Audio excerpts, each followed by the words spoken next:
Bonjour à tous et bienvenue sur le podcast Ensemble à la découverte de soi. Cet épisode est là pour vous partager les énergies et le cycle d'évolution de la nouvelle lune en Poisson qui aura lieu dimanche 10 mars. Alors cette nouvelle lune, elle me met un petit peu dans tous mes états. Il y a beaucoup de choses à dire. D'ailleurs, excusez-moi par avance pour ceux qui auraient été habitués aux cours audio. Je crois que je vais beaucoup parler sur celui-ci. Parce que j'ai eu beaucoup de conversations avec moi-même. Et je me sens très revendicatrice sur le sujet actuel. Donc ce qu'il faut savoir, c'est que donc la nouvelle lune veut dire le soleil et la lune conjoints en Poisson. Plein de planètes se retrouvent proches du soleil. Il y a un enjeu très particulier avec Saturne en Poisson, Neptune en Poisson qui sont en cohabitation avec la lune et le soleil et qui expriment un petit peu toute l'évolution sur une année de notre manière de voir le monde, de revendiquer de nouveaux métiers, de se rendre compte de toutes les illusions que l'on peut donner sur soi, sur son travail, sur sa personnalité, et où finalement, où est-ce qu'on en est avec qui l'on est.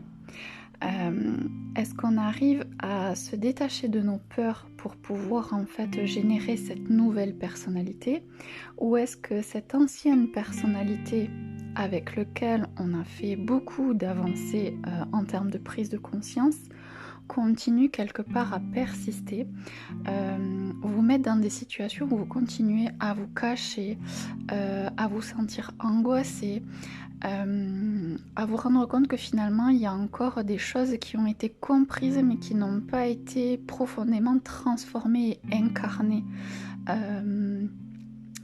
avec vous-même. Donc nous avons aussi la lune noire qui est dans cet axe en Vierge. C'est comme si toutes les planètes se retrouvaient au-dessus de cette lune noire et où finalement la lune noire nous rappelle un petit peu qu'il est temps de s'ancrer, de revenir sur Terre, de sortir de nos peurs et de faire le point sur cette évolution concernant la spiritualité. Où est-ce que je me situe moi vis-à-vis en fait de ma spiritualité, de quelle manière je l'utilise, et puis aussi cette manière d'exprimer nos désirs. Est-ce qu'on les exprime à travers nos peurs, à travers la précipitation, ou est-ce qu'on arrive à faire preuve suffisamment de discernement pour pouvoir sortir de nos illusions ou pour pouvoir affronter nos désillusions et nos propres mensonges, parce qu'il y a beaucoup cet enjeu entre la culpabilité, la honte, toute l'illusion que l'on a pu porter de soi aux autres et qui finalement en fait n'était que mensonge. Donc ça demande aussi du courage et une forme d'élévation à maintenant se dire ok, avant je faisais ça de telle manière, avec telle posture, avec telle émotion, et finalement j'ai plus envie de faire semblant, j'ai plus envie de jouer le rôle que je me donnais avant, j'ai envie de l'incarner. Et donc à ce moment-là, il peut y avoir un petit peu une forme de recherche sur pas qui on est, parce que ça on l'a compris, mais de quelle manière en fait on peut se positionner pour se rendre libre de qui l'on est vraiment. Et c'est pas du tout la même démarche. Donc après nous avons Vénus qui se retrouve en Verseau et qui là nous apporte en fait justement cette recherche de liberté dans nos relations, cette ouverture à pouvoir faire vibrer nos valeurs, mais pour autant en fait pourrait venir faire perturber un petit peu les pensées et mettre en lumière encore des croyances qui génèrent donc certaines frustrations et certaines angoisses et qui ne sont que le résultat de tout ce débat passionnel en fait pour aller à avancer, aller à se rapprocher de personnes qui pourraient permettre de contribuer à cette nouvelle identité. Donc ensuite, Saturne, donc, qui est en Poisson, lui déjà depuis 1 an, parce qu'il y est rentré le 7 mars 2023.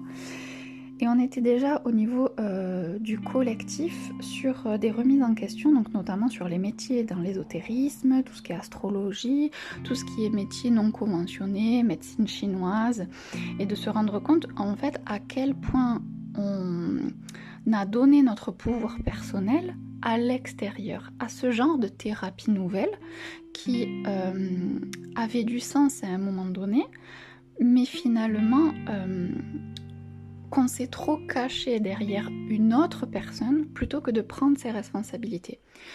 Et donc tout ce cheminement l'année dernière s'est fait pour pouvoir sortir de l'illusion que l'on pouvait avoir de choses qui nous arrangeaient pour ne pas prendre nos responsabilités, où il y a eu beaucoup de revendications et de critiques sur justement ces nouvelles carrières, ces nouveaux métiers, qui n'étaient pas le vrai problème en fait. Comme je vous l'avais déjà partagé, c'est plus facile de se plaindre de l'extérieur, d'accuser les autres plutôt que de se regarder soi dans ce que l'on a contribué à faire exister.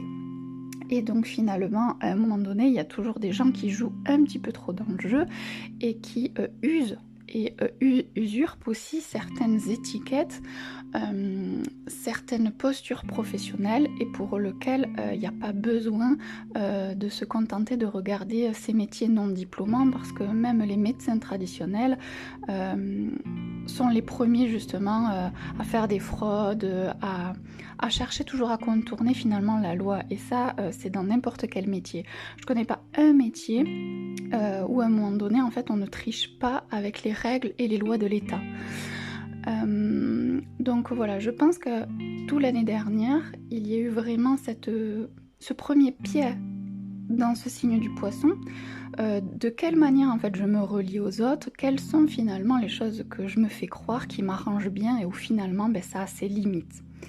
Et donc là, on est en train de faire avancer un pas de plus donc, sur 2024 vis-à-vis de ce qui se passe, en tout cas de ma manière à moi d'interpréter du coup l'astrologie actuellement.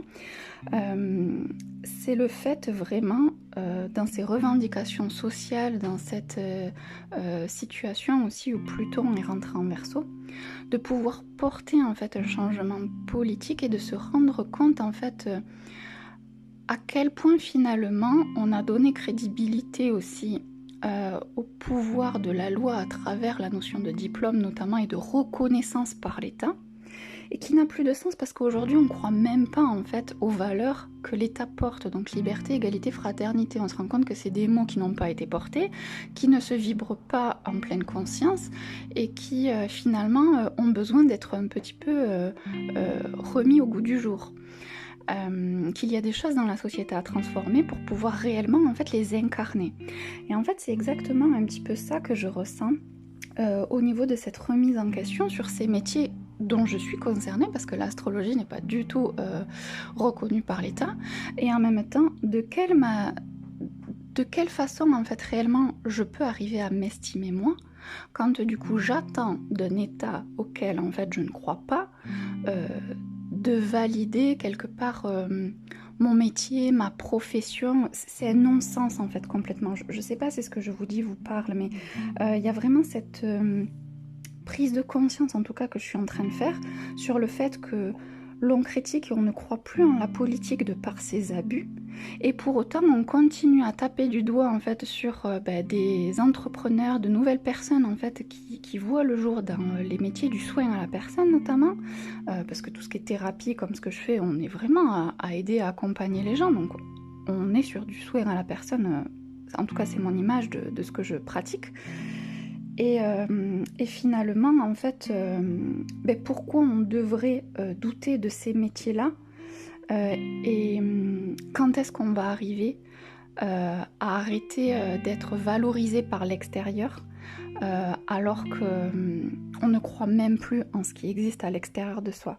Et donc ça demande vraiment une forme de liberté et de détachement vis-à-vis de nos peurs, de nos croyances et de tout ce qui nous a conditionnés dans cette société vers lequel on est arrivé à saturation, à bout en fait. Il y a un cycle qui va bientôt se représenter pour transformer cette société dans sa globalité. Et à ce moment-là, en fait, dès maintenant, il y a cette recherche de solidité à l'intérieur de soi, au-delà aussi des aspects déjà présents depuis quelque temps, avec cette notion de sécurité, qu'il est temps d'arrêter de projeter une sécurité par le matériel, et que finalement, en fait, ça ne tient qu'à nous, avec nos émotions à l'intérieur de soi. Donc vis-à-vis de ça, c'est exactement pareil. C'est de quelle manière en fait on vient se relier, on vient finalement prendre en considération notre monde émotionnel et qui l'on est dans notre globalité, et de se reconnecter profondément à soi, de se revaloriser en étant avec soi-même et convaincu de qui l'on est et de cet amour que l'on peut se porter, quelles que soient les circonstances extérieures. Donc je sais que là actuellement, je suis en pleine évolution sur le plan professionnel. Il y a eu cette ouverture dans une discussion de générer une nouvelle identité visuelle m'ancrer en fait clairement dans ma profession. Et en fait, c'est devenu une évidence, j'ai même pas douté, et je me rends compte que je suis allée dans une inspiration assez rapide, alors que sur mes anciens projets de création d'entreprise ou des activités que j'ai portées, le visuel en fait il était jamais marqué, il était pas très élaboré, il manquait quelque chose, il n'y avait pas de satisfaction. Et c'est comme si là en fait il y avait des choses qui devenaient des évidences, et pour lesquelles en fait je fais de la collaboration pour me sentir soutenue, pour faire vivre en fait ce que je suis en train de créer, et avoir justement le soutien par le collectif, de pouvoir m'ancrer en étant à votre écoute. Donc c'est pour ça aussi que sur les réseaux sociaux et WhatsApp, j'ai partagé mes débuts de création pour voir un petit peu qu'est-ce qui vous parle, est-ce que ça représente bien ce que je fais, parce qu'il y a ce que je fais, comment vous le vivez aussi. Et donc c'est comme si en fait j'étais en train professionnellement de rallier en fait ce que j'ai commencé à exercer et le lien, ce que j'ai commencé à construire avec vous, pour pouvoir en fait enfin prendre ma place à travers cette identité visuelle. C'est un peu une forme d'affirmation de mon métier, où je doute plus et où j'ai pas besoin en fait de reconnaissance extérieure en termes de société. En fait, les seules personnes qui sont juges de mon travail, ce sont mes clients. Et ces personnes-là sont au rendez-vous, et à partir du moment où je partage ma passion, en fait, ça se fait naturellement. Donc voilà, en tout cas ça c'est pour l'évolution que je suis en train de traverser. Pour autant en fait il y a une autre évolution qui se fait en sous-marin, qui est personnelle, qui est encore en fait dans la guérison des blessures du passé, de traumatismes, de choses qui me demandent beaucoup plus de patience et d'implication. D'ailleurs le 7 mars je vais me retrouver avec une séance de neurotraining, parce qu'il y a cette notion de faire face en fait à plein d'illusions du passé, et d'arriver en fait à me reconnecter à mon corps et à certains événements pour m'en libérer. Et je sais que ça parle à beaucoup de gens actuellement. Beaucoup de personnes sont dans ce cheminement, dans cette quête à la liberté, qui part d'un sentiment et de bouleversement intérieur, pour pouvoir en fait vraiment s'autoriser à exister. Donc voilà. Et cette nouvelle lune, elle est vraiment, en tout cas à mon sens, une reconnexion aussi de qui l'on peut être en fait sur nos différents aspects, nos différentes personnalités. Souvent on a tendance à être une personnalité avec un tel, et puis sur ce domaine-là de notre vie on est plutôt d'une autre manière. Et là il y a cette notion, et si tu essayais d'être la même partout? Et si en fait tu étais toi tout le temps, quel que soit en fait le domaine de vie? Et c'est une forme de reliance à soi-même aussi. Donc voilà, et ça ne peut que se faire à travers l'écoute de l'instabilité émotionnelle. Donc là ça va être 15 jours qui pourraient bouleverser, remuer. Les peurs sont là pour vous montrer que ça y est, vous avez lâché le contrôle sur un mode de fonctionnement. Mais comme vous n'avez pas testé un nouveau mode de fonctionnement, une forme d'immobilisme pourrait se représenter. Donc il y a vraiment cette réconciliation avec soi-même au niveau de notre mécanisme de protection.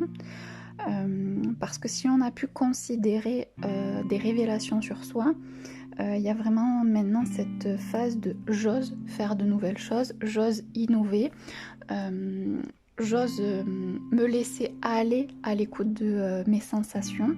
Il y a une forme de, comment dire, avec les émotions et avec les peurs d'oser les vivre pleinement en fait, se laisser submerger par elles. Est-ce que j'arriverai à me laisser submerger par elles sans en avoir peur? Et qu'est-ce qui se passe si je me fais submerger par mes émotions?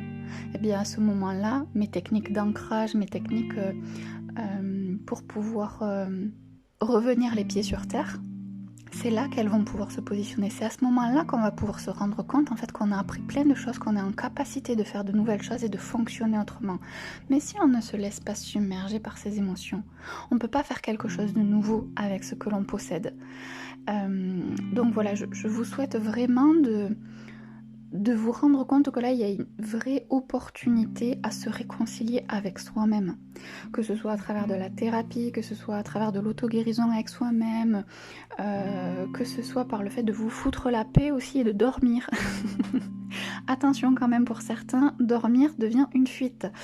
Mais en tout cas, si vous respectez votre cycle de sommeil, de manger, que vous êtes sur une vie qui arrive à être saine, et que vous avez besoin d'un peu plus de sommeil que d'habitude, ben c'est ok aussi parce qu'il se passe quelque chose dans notre corps au niveau cellulaire, il y a vraiment une transformation énergétique qui se met en place et donc ce sentiment d'avoir besoin de dormir davantage et de se reposer, il est totalement normal, il n'y a pas d'inquiétude à avoir avec ça.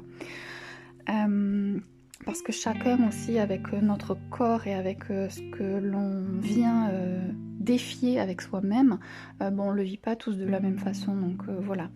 Ne vous renfermez pas dans une case concernant des